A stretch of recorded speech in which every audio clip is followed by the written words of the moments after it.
자, 24년도 1회 이제 CBT 복원 문제인데요. 이제 CBT 복원이다 보니까 실제 문제하고 다를 수도 있겠죠. 근데 이제 가급적 동일하게 하려고 최대한 동일하게 하려고 했는데요. 약간의 차이가 있더라도 그 점에 대해서는 좀 양해를 해주시면 고맙겠습니다. 그러면 이제 교재에 보시면 여기 상세하게 해설을 해놨기 때문에 제가 대신 읽어드리는 거 그런 것은 좀 하지 않고 좀 해설 보시면서 이해가 안 될 부분에 대해서만 설명을 드릴게요. 그 다음에 당분간은 이제 안전관리자가 좀 소요 인원이 충원이 잘 안 되기 때문에 기출문제를 많이 내겠죠. 내고 그 다음에 이제 기출문제가 왜 중요하냐면 왜냐면요.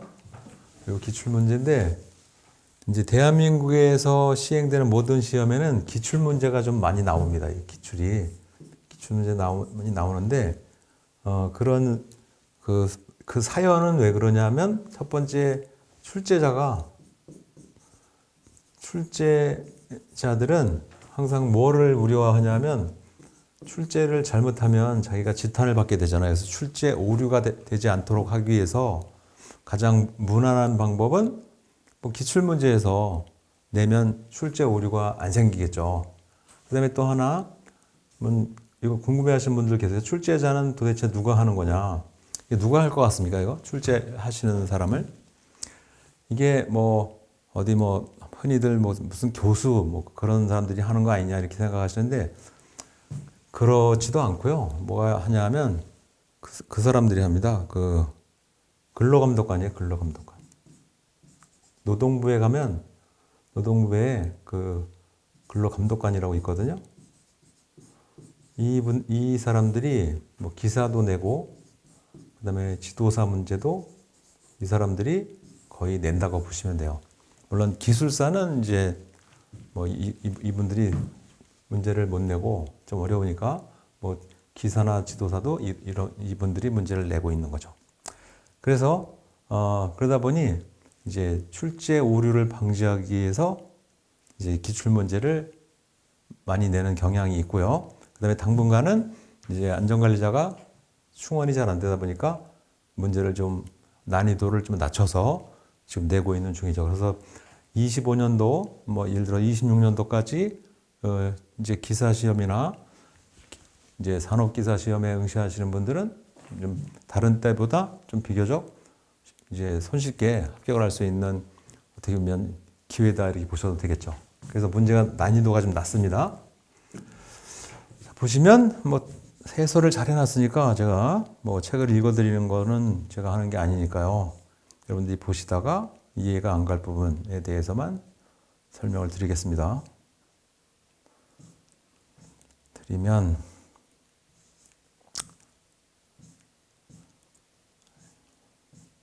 이런 부분은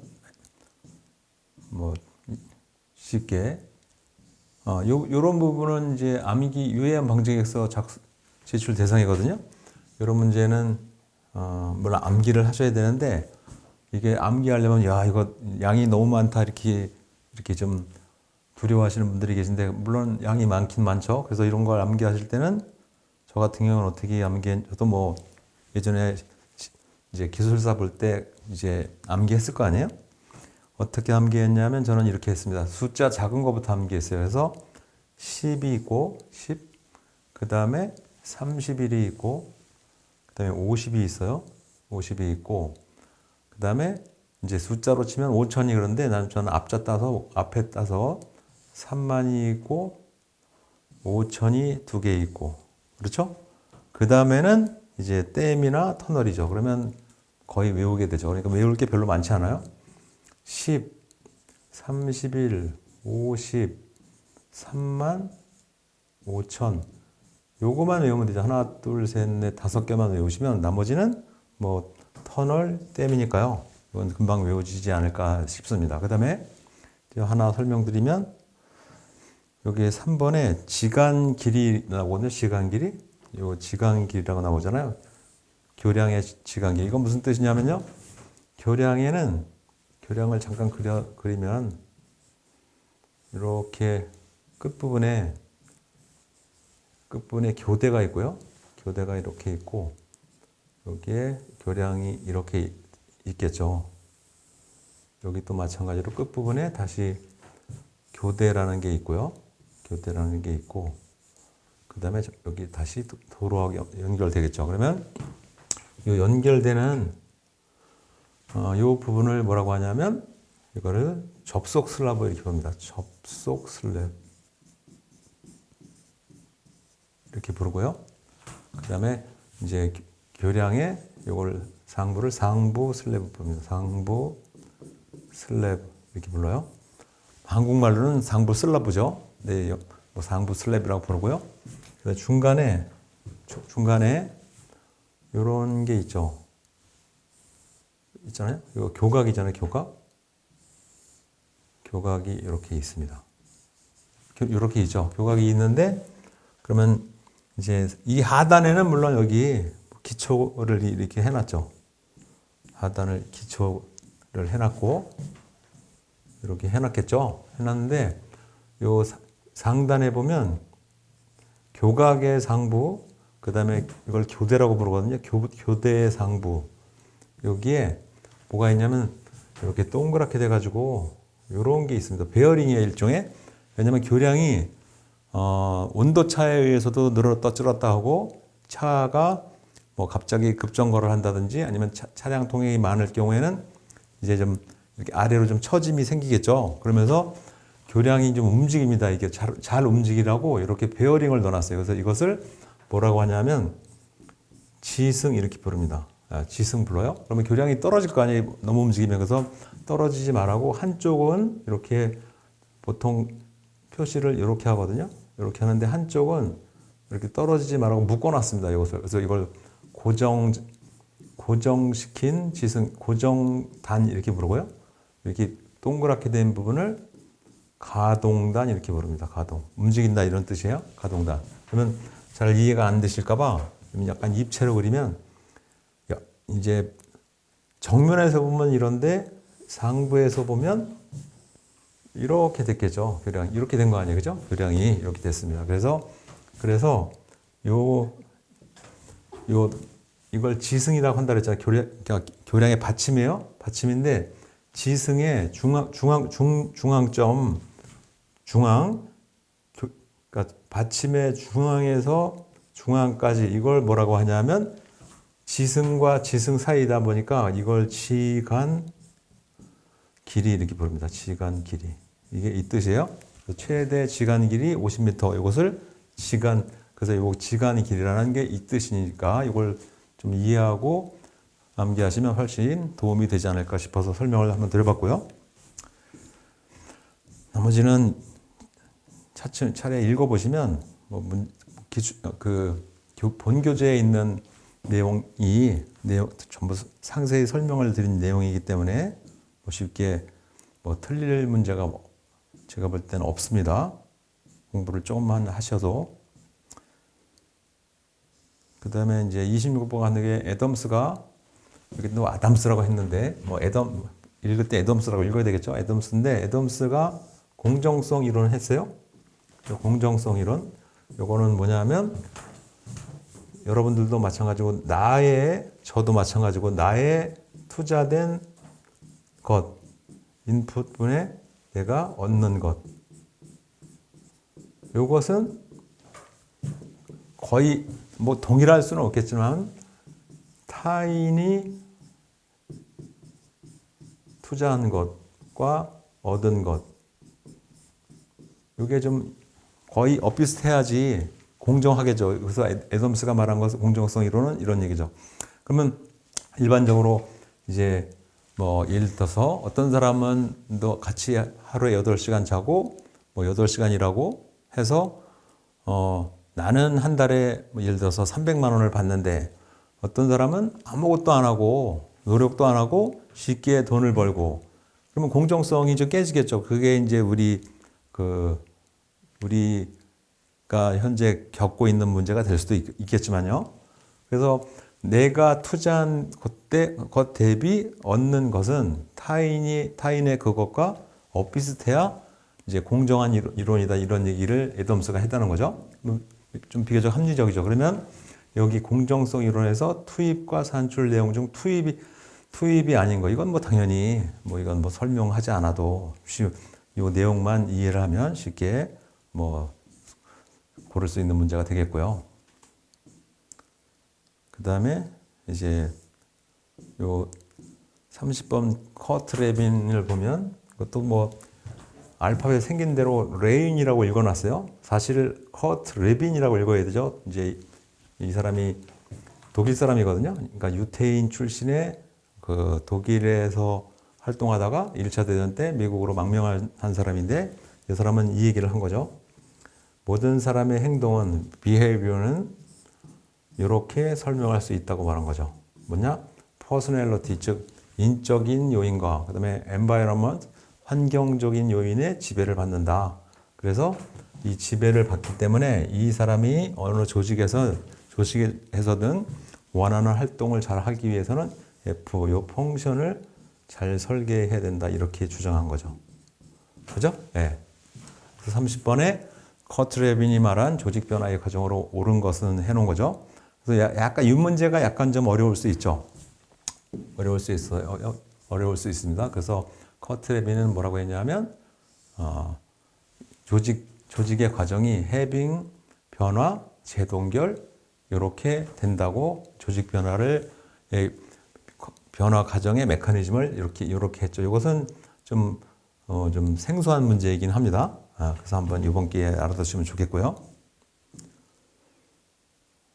그 다음에 나머지는 제가 본 강의에 모두 설명을 해놓은 얘기고요. 그 다음에 이제 인간공학을 보시면 이런 문제가 가끔 나옵니다. 이거 별거 아닙니다. 이거 이제 이렇게 풀으셔도 되는데 실제로는 이렇게 푸는데 뭐 이렇게 하지 말고 이렇게 하시면 됩니다. 가장 손쉬운 방법은 이 문제는 틀릴 수가 없는 거예요. 이렇게 된 걸 우리 오어라고 하잖아요. 둘 중에 하나 오어. 이렇게 된 것을 두 개 다 해야 되는 and 이렇게 해놨죠. and면은 여기 출력이 되기 위해서 요것과 요것 둘 중에 하나만 작동이 되면 출력이 된다는 건데 여기에 그러면 둘 중에 하나니까 일단 A나 C인데 A가 여기 있으니까 A를 고르시고 그 다음에 A를 고르는데 여기에 둘 중에 하나니까 여기는 AND니까 A도 되고 B도 돼야 되겠죠. A도 되고 B도 돼야만 얘가 작동을 하는 거니까 그래서 여기서는 최소 미니멀 컷셋을 구하면 공통되는 A, B, A니까 A, B 이게 답이 되는 거죠. 그러니까 어렵게 생각하지 마시고 항상 요렇게 되면 둘 중에 하나 얘는 두 개 모두 다 작동을 해야만 된다. 그래서 이것을 병렬 구조 이렇게 부르고 이걸 직렬 구조 이렇게 부르는 거죠. 네. 본 강의에도 이제 상세 설명이 있으니까요. 그 부분에 대해서는 이제 잘 이해가 안 되시는 분은 본 강의 내용을 보시면 되겠고요. 그 다음에 또 하나 추가 드리고 싶은 것은 이제 RMR을 암기하시는데 무작정 암기하면 안 되고요. 모든 이 도표로 되어 있는 것은 다 홀수로 되어 있습니다. 홀수. 이게 홀수죠.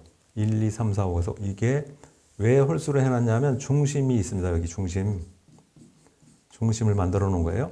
요거 하나를 기억하라고 해서 보통 작업을 2, 4를 하나 기억해 놓으시면 이렇게 되면 경작업이고 이렇게 되면 중작업이고 그래서 표준 보통 작업을 하나를 반드시 기억을 해 놓으시면 쉽게 에너지 대설 RMR을 기억할 수 있게 되겠습니다.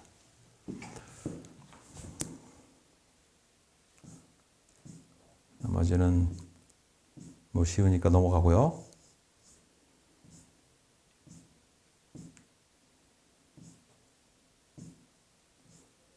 그 다음에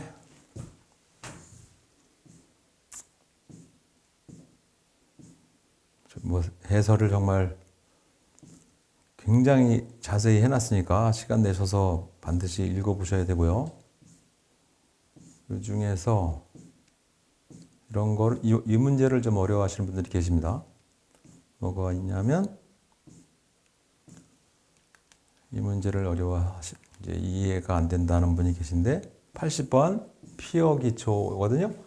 피어 기초는 뭐냐면, 일반적으로 기초 공사를 하면, 우리 상상을 하면, 뭐 좀 무거운 추를 이렇게 땅에다가 이렇게 때려서 뭐 기초 공사를 할 거 아니냐 이렇게 생각하는데, 피어 기초는 그렇게 하지 않고 이제 지표에 지표가 이렇게 있으면요, 이렇게 있으면 먼저 여기를 굴착을 이렇게 합니다.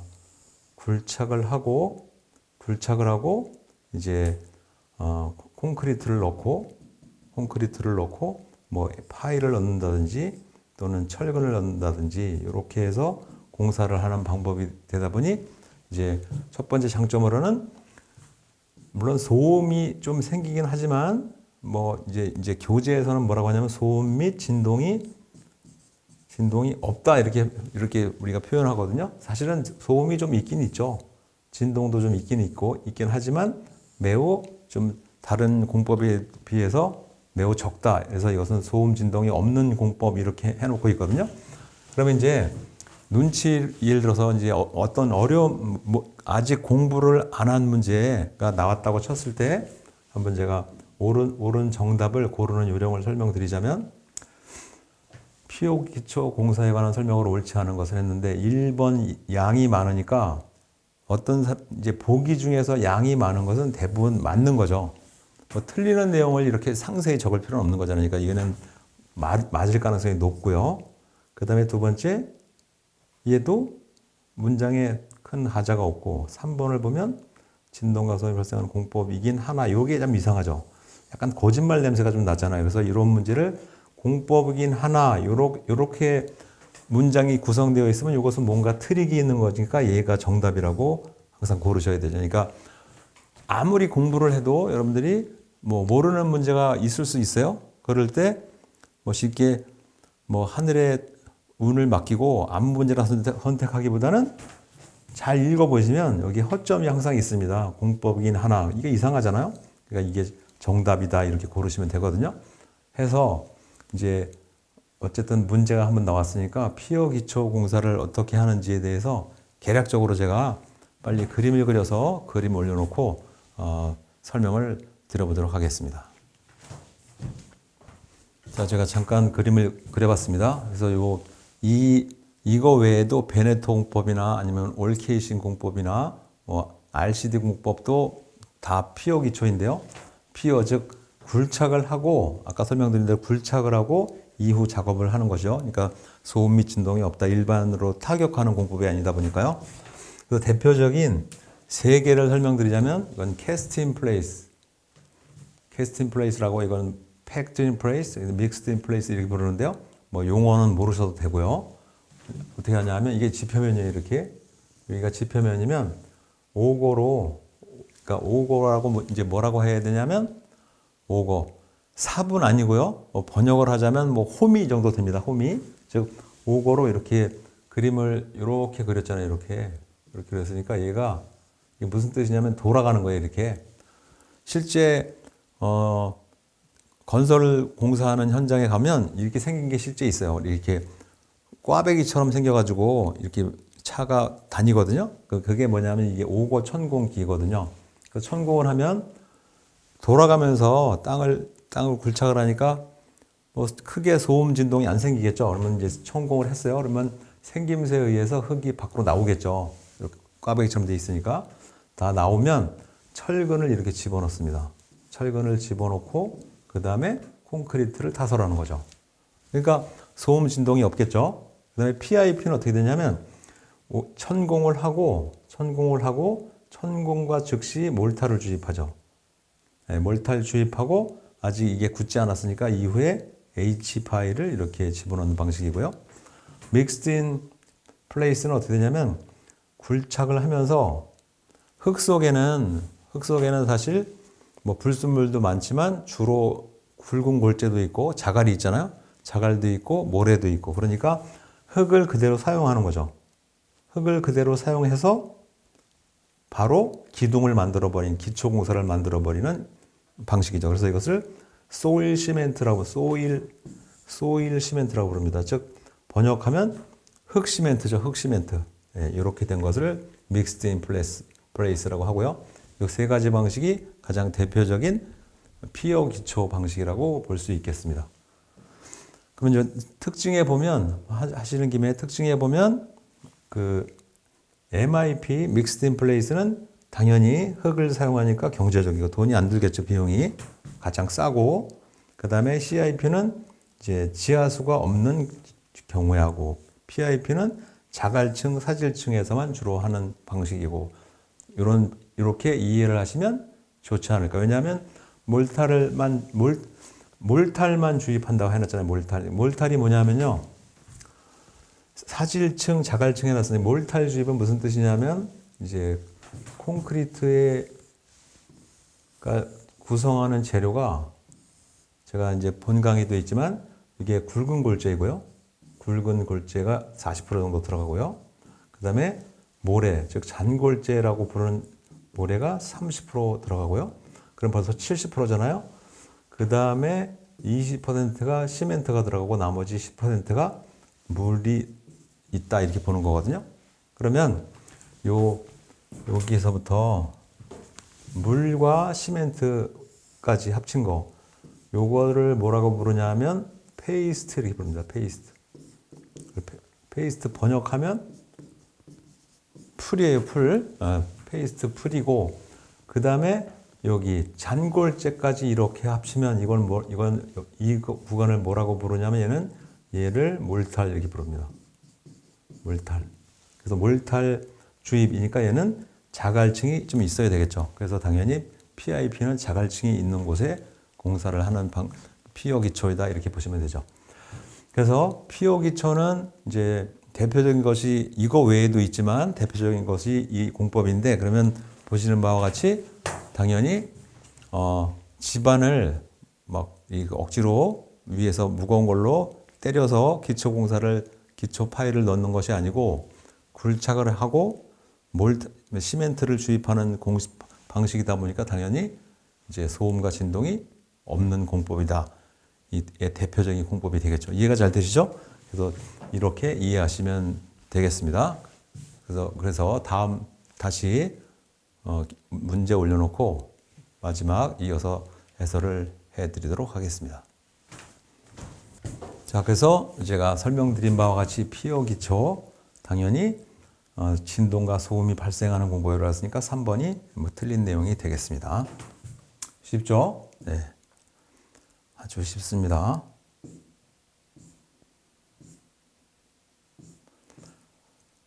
그 다음에는 제가 본 강의 때 상세히 설명을 해드린 부분이라서 제가 다시 또 설명을 드릴 필요는 없을 것 같고요. 여기 하나 이제 주의사항이 하나 있는데요. 뭐가 있냐면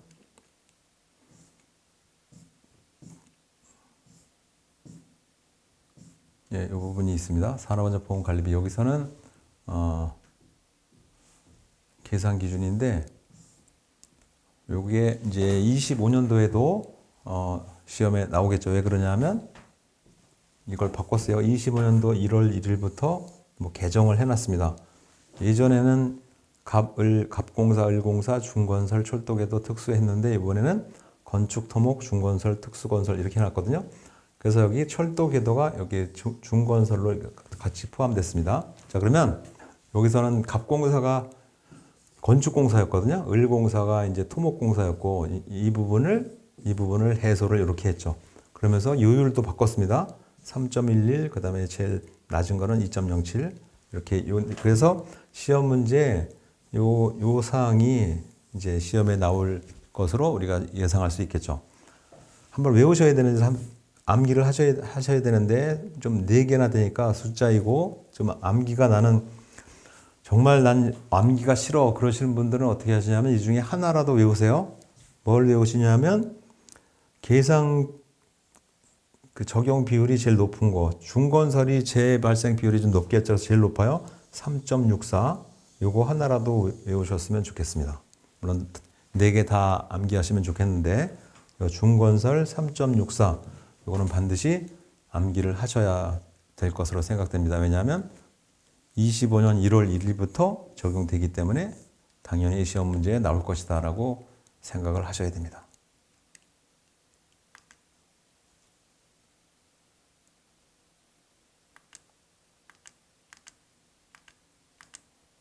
자, 이렇게 해서 해설을 설명을 드렸습니다. 네, 감사합니다.